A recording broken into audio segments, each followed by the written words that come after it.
Va, va, et dis ce que le Seigneur a fait pour toi.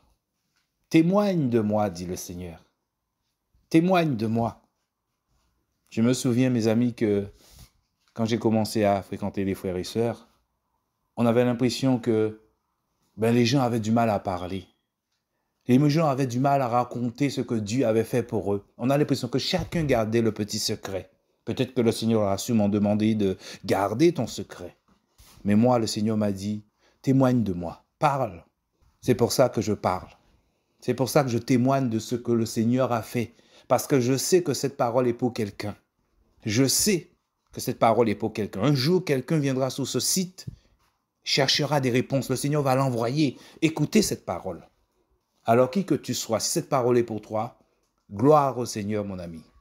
Parce que quand le Seigneur m'a touché, je cherchais aussi des réponses. Il y a des choses qui se passaient dans ma vie, je ne comprenais pas pourquoi. Je cherchais des réponses, frères, sœurs.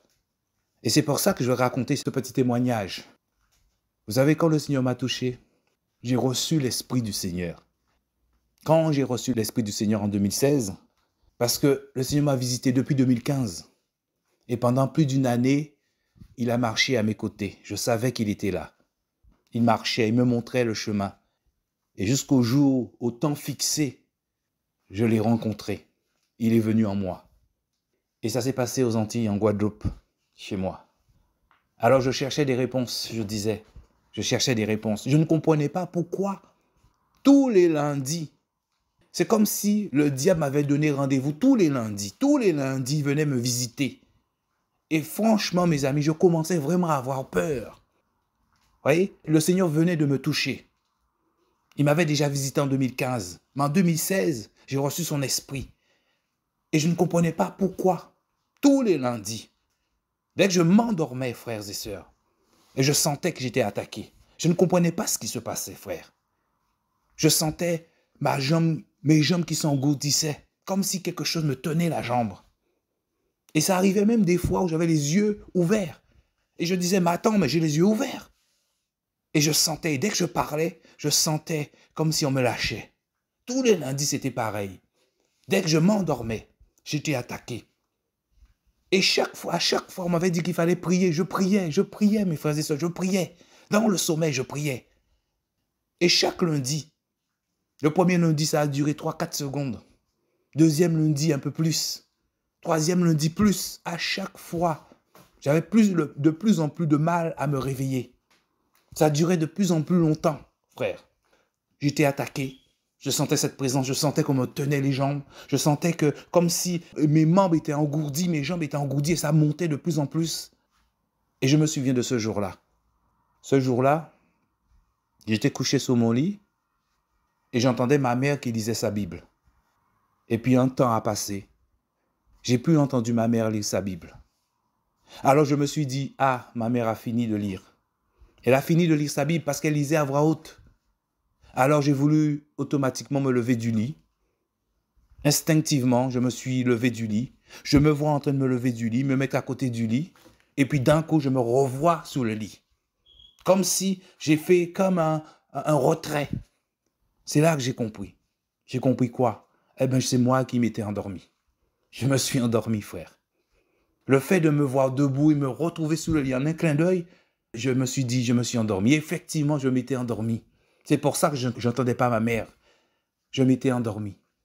Et automatiquement, j'ai compris qu'il y a quelque chose qui n'allait pas. Alors, j'ai voulu me réveiller, frère. Vous voyez? J'ai voulu me réveiller. Ça m'a paru interminable. Des minutes, des secondes. J'ai commencé à prier pour me réveiller. Et je n'arrivais pas à me réveiller, mes frères et sœurs. Je n'arrivais pas à me réveiller. Je prie, parce que je priais à chaque fois que je sentais qu'on me tenait, qu'on me captivait, qu'on me capturait dans le lit. J'étais bloqué dans le lit. Je prie, je n'arrivais pas à me réveiller, frère. Je prie. Juste à un moment même que j'entendais plus ma voix. J'entendais ma voix, en fait, qui diminuait dans le rêve. Tu fais un rêve, mais tu es conscient dans le rêve. Tu es conscient. Tu as l'impression de tout voir. Tu vis toute la chose. Tu sais que tu dors, mais en même temps, tu es réveillé. Mais tu n'arrives pas à sortir du lit. Tu n'arrives pas à sortir de ton sommeil, frère. Alors j'ai prié, j'ai prié. Combien de temps ça a duré, je ne sais pas. Et puis la pensée m'est venue. Quelle pensée? Eh bien la pensée de réciter le Notre Père. Alors, après tellement de cris, de prières, j'ai commencé à réciter le Notre Père. Notre Père qui êtes aux cieux. Je récite le Notre Père. Et quand j'arrive au milieu du Notre Père, frère, ma bouche dit Saint-Esprit. Saint-Esprit. Une seule fois. C'est comme si quelqu'un tenait ma tête sous l'eau. Et le fait de dire Saint-Esprit, j'ai pris une bouffée d'oxygène. Vous voyez? Et c'est là que j'ai compris qu'il fallait continuer à dire Saint-Esprit. J'ai dit Saint-Esprit, Saint-Esprit, peut-être 2 fois ou 3 fois. Pourtant, on sait que dans cette prière du Seigneur, il n'y a pas le Saint-Esprit. Mais le Seigneur m'avait donné la solution. Saint-Esprit. Et je me suis réveillé, frère. Je me suis réveillé. Mais ce qui m'a frappé, quand j'ai ouvert les yeux, j'ai vu un calme. Le calme plat. Alors de l'autre côté, j'étais en train de me battre pour me réveiller. C'était un combat. C'était une lutte avec l'ennemi qui voulait qui voulait que je ne me réveille pas. Une lutte. Un combat, frère. Je ne sais pas combien de temps ça a duré, mais ça m'a paru interminable. Jusqu'au moment où je dis Saint-Esprit. Et là, j'ouvre les yeux. Aucun bruit. Calme. Frères et sœurs. Alors, quelquefois, on entend dire que « Ah, il n'a pas souffert. Ah, il est mort dans son sommeil. » Mes frères et sœurs, qu'est-ce qu'on en sait? Cette expérience me démontre que peut-être qu'on se trompe, frère. On se trompe en pensant que quand quelqu'un meurt dans son sommeil, il n'a pas lutté. Il a été en paix. C'était une lutte, frère. Et c'est cette pensée qui m'est venue. C'est une lutte. Si tu ne te réveilles pas, tu meurs dans ton sommeil. Peut-être que tu as perdu cette bataille. Tu as perdu cette guerre. L'ennemi t'a eu. Les gens diront que « Ah, il n'a pas souffert. » Mais les gens, eh bien, ils n'étaient pas dans ton rêve, dans le rêve de celui qui est mort. Ils n'étaient pas présents dans le combat de celui qui l'a mené. Frère, c'était un combat, une lutte. En fait, le Seigneur m'a enseigné par là que c'est la foi. C'est la foi qui sauve. La foi est comme un bouclier. C'est un bouclier, frère. Aujourd'hui, je fais ce genre de rêve. Ça m'arrive quelquefois d'en faire. Mais je sais que celui qui est en moi est plus fort que celui qui est à l'extérieur. Alors quand l'ennemi m'attaque dans mes rêves, je dis à l'ennemi, quand tu auras fini, tu vas me lâcher au nom de Jésus. Je le laisse faire ce qu'il a fait. Je dis, tu me lâches au nom de Jésus. Parce que je connais, je sais en qui j'ai cru. Je sais que la puissance est en moi, la puissance est avec moi. Parce que dans le secret, ouais, quand le Seigneur disait, il y a 700 prophètes qui n'ont pas fléchi les genoux devant Baal. Personne ne les connaissait, ces 700 prophètes. Vous voyez, mes frères et sœurs? Donc c'est dans le secret que le Seigneur prépare ses enfants. Beaucoup s'attachent à celui qu'on voit. Mais c'est dans le secret, dans l'intimité, que le Seigneur te donne la foi nécessaire à lutter contre le mal. Alors quand ils viennent m'attaquer, où je sens leur présence, eh bien tout de suite je leur dis de sortir de cette maison, car c'est moi qui paie cette maison. Je ne veux pas vous voir dans cette maison, parce que je sais en qui j'ai cru. La parole est en moi. Jésus est là. C'est la foi, le bouclier, frère. Il y a quelques années, j'avais peur. Aujourd'hui, la foi, c'est mon bouclier. Alors, mes frères et sœurs, si toi, ça t'arrive, sache que c'est ta foi qui peut te libérer. La foi en Jésus-Christ. Le Seigneur est avec toi, frère. Et celui qui est en toi est plus fort que celui qui est dans le monde. Donc, tu t'attaches à celui qui est en toi. À Jésus, Yeshua. Parce que lui seul peut te libérer du mal, de l'emprise du mal. Il y a quelques années, je ne savais pas. Mais il était là, parce qu'il a toujours été là. Alors c'est ce petit témoignage, mes frères et sœurs, que je voulais partager. Alors si tu as des rêves où tu sens qu'on t'empêche de te réveiller, qu'on t'attaque dans ton sommeil, invoque le nom de Jésus-Christ. Yeshua, mon ami. Invoque son nom, mais avec foi. Et sache que le Seigneur peut te libérer. Et l'ennemi va te lâcher aussitôt. Parce qu'il n'aura aucun pouvoir sur toi. Le pouvoir que tu lui donnes, c'est toi qui lui donnes ce pouvoir. Parce que tu as peur. Mais ta foi en Jésus peut te libérer. Si tu le veux, il peut te libérer. Alors affirme ta foi dans le Seigneur. Pas dans les assemblées des hommes, pas dans l'homme. Affirme ta foi dans le Seigneur. Ce n'est pas pour rien quand le Seigneur est mort. Ça veut dire qu'il est sorti de son corps, sous la croix, sous ce corps. Il est allé sous terre et au ciel. Il a pris un nouveau corps.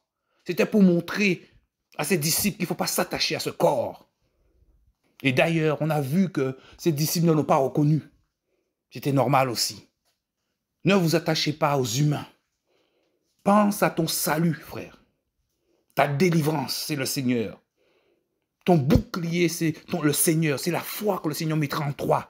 Et cette foi, il va te le donner. Il va te donner cette foi dans le secret. Une foi inébranlable. Tu sais que l'ennemi ne peut rien te faire. Tant que tu marches dans le droit chemin, dans l'intégrité. Tant que tu es agréable au Seigneur. Parce que c'est le péché qui met une séparation entre toi et ton Dieu. Alors là où tu vois le mal, regarde de l'autre côté, mon ami. Là où tu vois la fraude, l'iniquité, la désobéissance à la parole de Dieu, regarde de l'autre côté. Va à l'opposé. Et le Seigneur sera avec toi. Que le Seigneur nous bénisse, frère. Au nom de Jésus. Seigneur, merci pour ce petit témoignage. Que celui qui doit écouter ce message, pour qui il est destiné, je sais que ce message lui fera du bien. Parce que je cherchais des réponses. Et les réponses, le Seigneur me l'a donné au fur et à mesure. Mais c'est vrai que j'aurais aimé qu'il y ait quelqu'un qui soit là. Parce que j'en ai cherché, je n'ai pas trouvé. Mais comme à son habitude, le Seigneur me fait vivre des choses. Il m'enseigne après. Je ne sais pas pour vous. Parce que le Seigneur enseigne chacun de ses enfants d'une façon particulière. Reste dans le secret avec le Seigneur. Prends ta Bible. Lis ta Bible. Demande à ton Dieu de t'enseigner. Parce qu'il nous dit, c'est Dieu qui enseigne. C'est l'onction que tu as reçue qui est en toi qui t'enseigne. Garde les enseignements de l'onction. Tu n'as pas besoin qu'un homme, qu'une femme, que quelqu'un t'enseigne. Si Dieu veut que tu ailles quelque part, parce que son fils, sa fille est là-bas, ça veut tout simplement dire que son esprit est là. Son esprit va t'enseigner. Mais c'est toujours Dieu qui enseigne. Attache-toi à Jésus. Parce qu'il est le salut. Il est la délivrance, mon ami. Parce qu'il est lui-même le chemin. Lui seul peut t'emmener vers le Père. Et quand tu arriveras à un certain niveau, il te dira, me voici, je suis moi-même le Père. Et il te mettra ça dans le cœur. Il écrira sa loi dans ton cœur. Tu sauras qui il est. Le Seigneur disait, mon juste justifiera beaucoup par la connaissance qu'il aura de lui. Ton but sur cette terre, c'est de connaître le juste. Et le juste justifiera. Ouvre ton cœur. Laisse la parole te pénétrer. Laisse la parole te nettoyer, te purifier. Et tu connaîtras le juste. Que le Seigneur soit béni au nom de Jésus. Amen.